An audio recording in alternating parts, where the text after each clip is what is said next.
Is everybody ready? Yes. Is everybody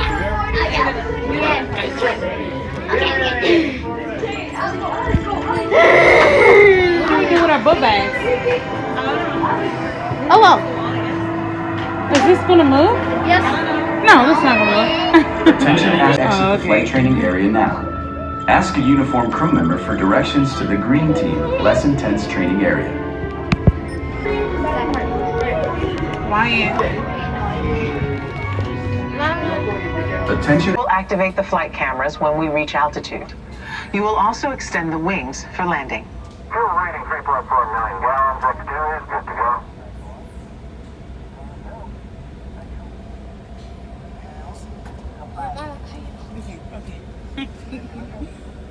Hold it tight. Why? We went on the orange one, so it's fine. Yeah, but you did have your phone with you. I know. Here we go. There we go.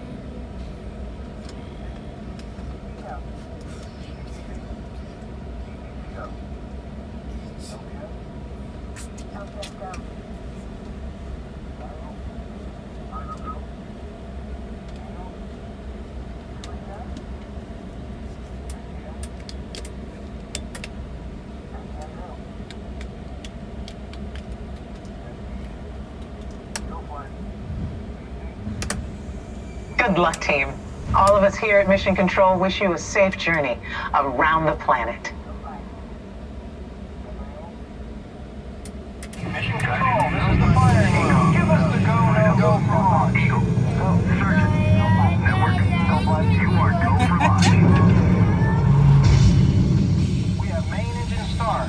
5, 4, 3, 2, 1. Lift off.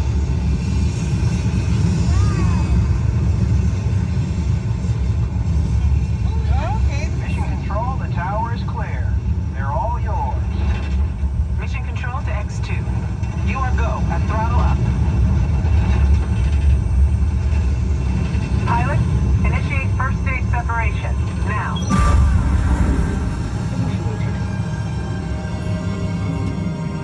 Commander, initiate flight sequence. Now. Computer override initiated. Navigator, initiate thrusters to adjust pitch. Now. Initiated. Engineer, activate flight cameras. Now. Initiated. Your flight path today is taking you across the United States, past the Grand Canyon, and leaving the continent at San Francisco. The space station should be coming into view. And down on Earth, the Hawaiian Islands. In a moment, you'll be crossing paths with another X2, just launched from the Pacific.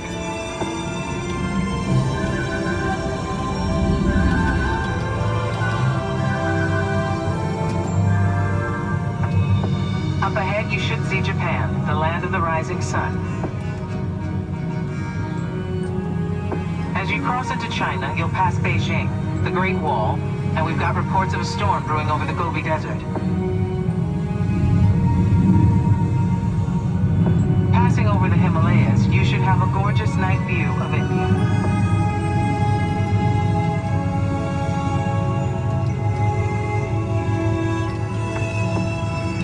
By now, you're over the Middle East, and to the left is the Nile River, snaking its way toward Cairo and the Mediterranean.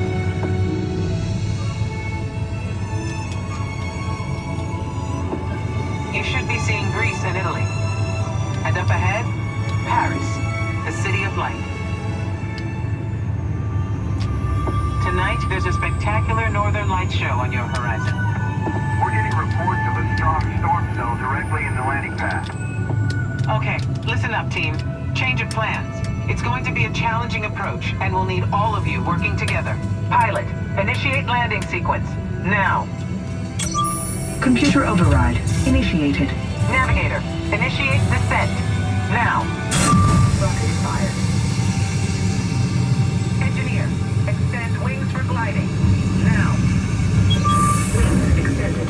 We lost autopilot. Commander, activate manual control. Now.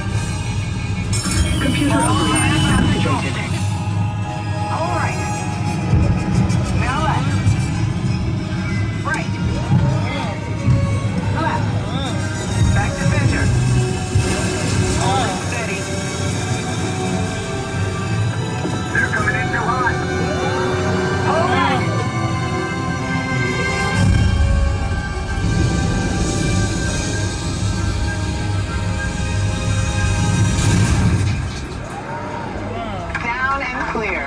Mission accomplished. Good work, team. Welcome back to Earth. And welcome to the astronaut corps.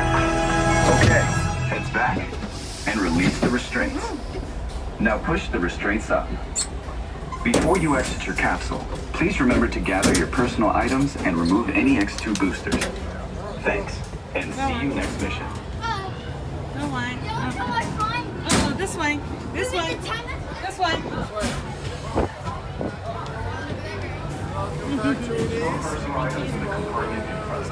Right, got your stuff? Sorry. This way, this way. How was that, Wyatt? Was it fun?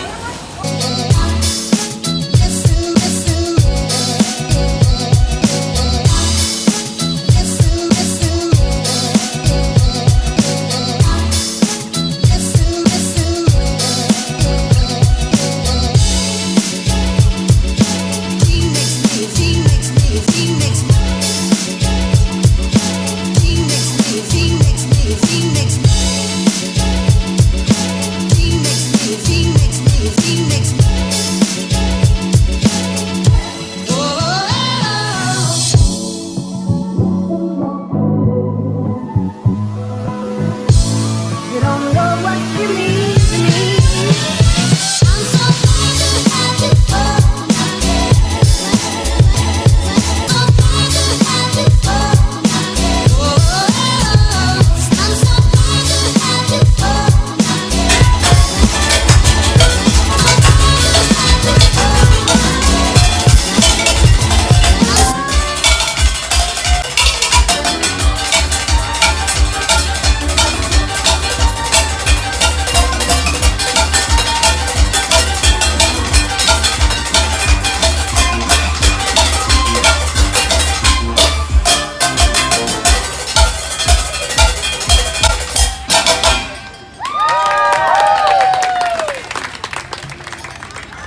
Chloe, look at Auntie.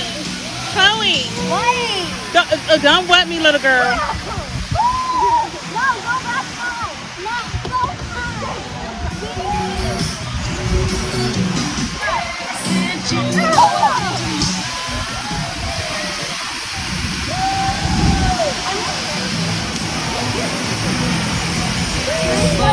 Wait, you guys can tilt it. Whoa! It's tilting it. It's tilting it. Go high, go high.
vegetation, but they don't have any teeth, so they can't chew their food. So instead, they'll swallow some small rocks, pebbles, and sand, and that'll help break up that food in their stomach and digest it just a little bit easier. And coming up ahead of us on the left-hand side is a really rare view of this animal. It's usually hiding somewhere. It's the scimitar horned oryx. Just like the Bonspog, it has that really beautiful coat, but also, unfortunately, because of it, it was poached to the point of extinction in the wild. That began in the 80s, and it continues today. You can only really find that animal in reserves like this now, but if you were to spot one in its original habitat, it would be in the Sahara Desert. And because it is a desert dweller, it can go about 9 months without drinking any water. Right now we're heading through the Magadi Glen, which is the newest edition of the Harambe Wildlife Reserve, only added about a couple years ago. And that addition was made possible from some generous donations from organizations like the Disney Conservation Fund. And hang on tight, it does tend to get a little bit bumpy around the glen here, but it looks like this road up ahead is going to lead us back to the village. That means let's go. So we are beginning our journey here in the Little Aturi Forest. Animals in the forest tend to be really shy and reclusive. They camouflage really well with their surroundings, so keep your eyes and ears open. Let me know if you see anything. Now take a look all the way on the right-hand side of this hill on our right. That is an okapi hanging out up there. So okapi have what look like zebra leggings. So many people think they're relatives of the zebra, but that is not true. They are the only known living relatives of the giraffe. Wow. They have very similar skeletal structures to the giraffe and the same long, prehensile tongue. That tongue gets around 18 inches long, and that is long enough for them to lick their own eyeballs. Oh, yeah, and they do. They're very shy animals, so much so that until about 1901, the Western world considered them to be a mythical creature, kind of like a unicorn.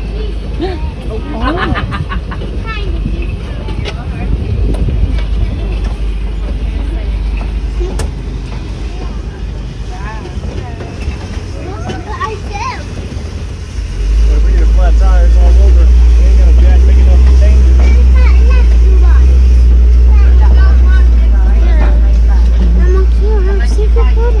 Well, I definitely smell something, so I think something's gonna come at me. Let's see. Take a very careful look over your back left shoulder. You can just barely see the back of an eastern black rhino up there. Also a better view of this hill on our left. Two different antelopes. The reddish color is a bongo with the white stripes. So it's bongos. To the right of them, there's some animals that kind of look more like deer. Those are greater kudu. So bongos and greater kudu. Now bongos are nicknames the ghosts of the forest because they are very rarely seen out in the open. But they are the largest forest antelope, and if you were to rub their fur, that red color is going to come out on your hands. Now the greater kudu kind of look more like deer once again. They get around 5 feet tall at the shoulder, and you can tell that those were females because males of that species have horns, and those horns can get around 6 feet long. Now it looks like we're going to get some really great luck here at the Safi River. Take a look on the right-hand side. That is a baby hippo out of the water. Oh my goodness. Now it is really rare to see a hippo out of the water, especially at a time, and they still do that when they're sleeping. Their body just naturally rises to the surface whenever they need air. They do not even wake up for it. At birth, hippos can get about 85 pounds, and by their first birthday, that turns into about 800 pounds.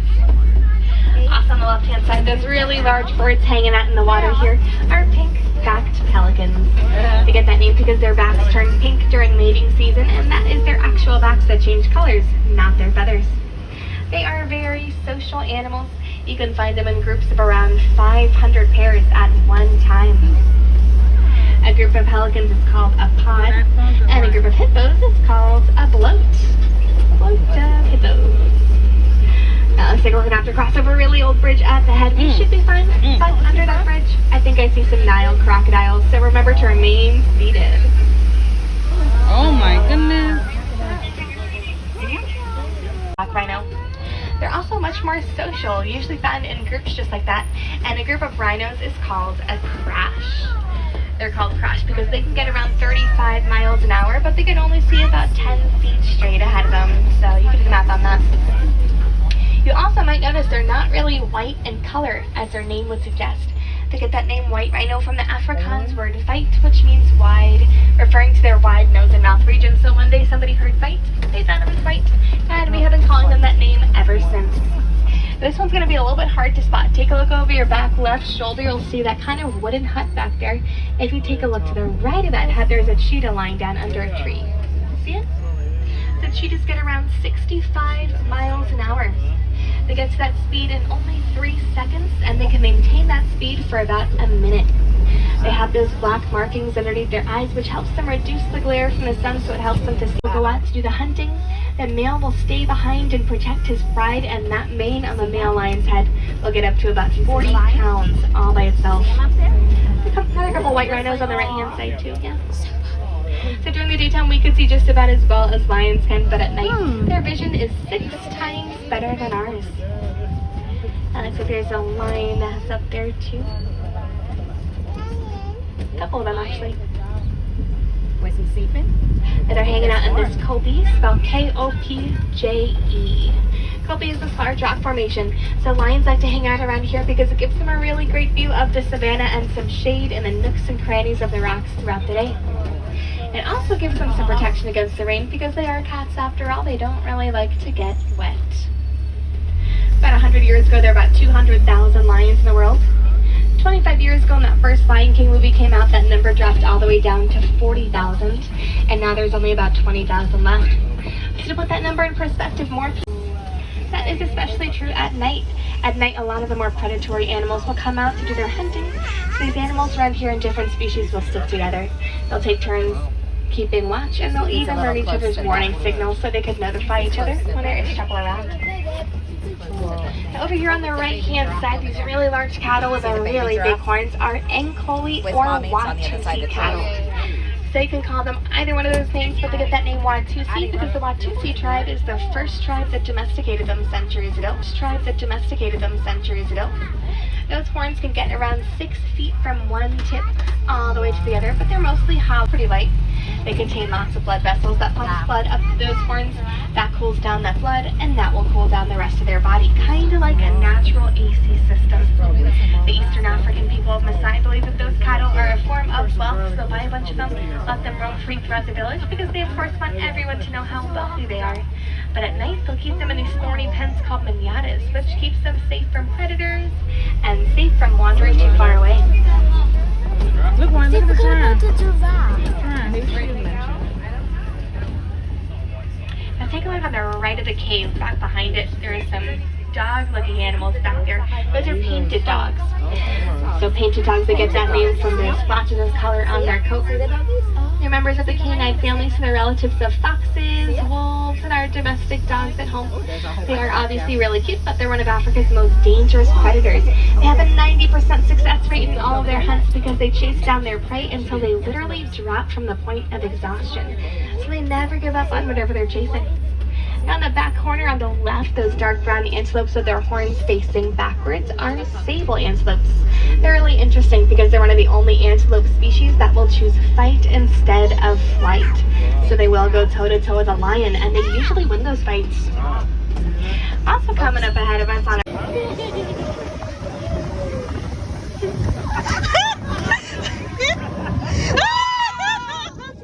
I'm holding it.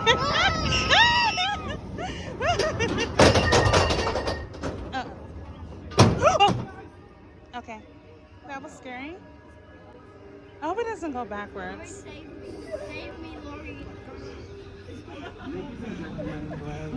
Is it gonna drop backwards? It will begin moving again shortly. Thanks.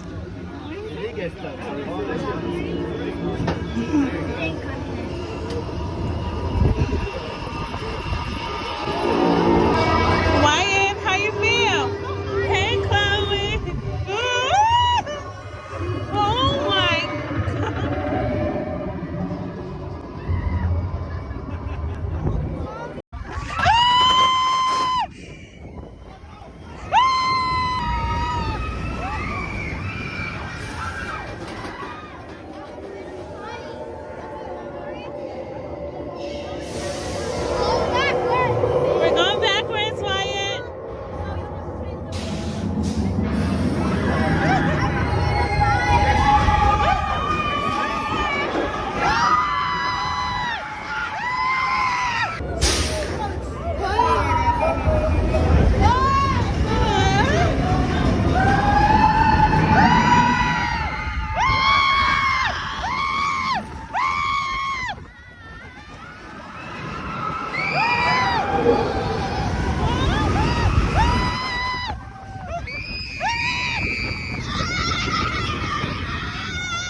way you're gonna do this is by being matched to something called an avatar.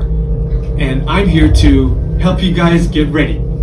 But first, we have to scan you for Pandoran microparasites. Wow. Alright everyone, stay on your number and move your arms a bit.